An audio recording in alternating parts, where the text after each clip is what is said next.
We have this repair in for a rear motor issue, quite a common one on the G3 Pro when it's driven through, say, heavy muck or fields or with overweight, so basically two people on it. You can see there's a lot of muck build up, quite a lot of muck build up on it from driving through very mucky roads. And then what happens is it puts a lot of strain on the motor, and then the weakest part of the motor is generally the cable. And you can see here the cable has completely melted.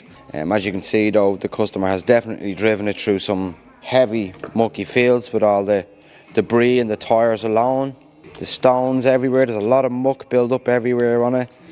It's quite a common issue when the scooter is driven aggressively. These are not meant for that. They're more meant for road use, not off-road use.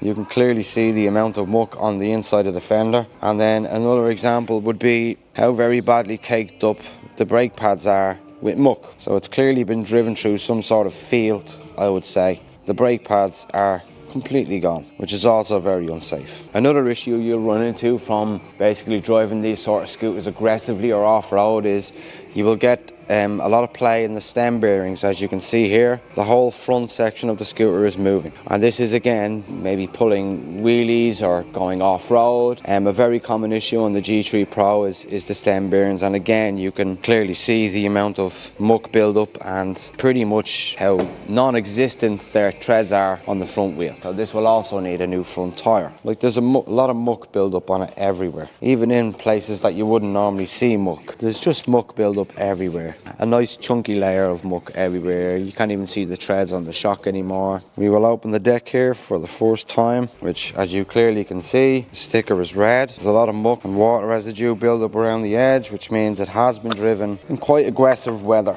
And then just to show you, this is the bottom of the battery. This is also highly unrecommended. We do not recommend driving them in this sort of weather. You can see the screws off the battery itself are oxidizing and corroded. This is from water sitting in the bottom. Not good. So for this scooter, I'm probably going to recommend a new rear motor, new front tyre, and a basic maintenance package, which will include brake pads, brake bleeding, and a tightening of all nuts and bolts. We'll do a whole nut and bolt check on everything and make sure everything is tight and in good condition. I do not recommend driving these through mucky fields. No, you're putting a lot of stress on the motors. They're only rated for so much power.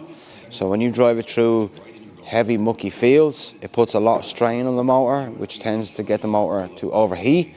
It also puts a lot of strain on the controller because it only outputs so many amps for the motors. And then it tends to either pop controllers or most commonly it will melt motor cables.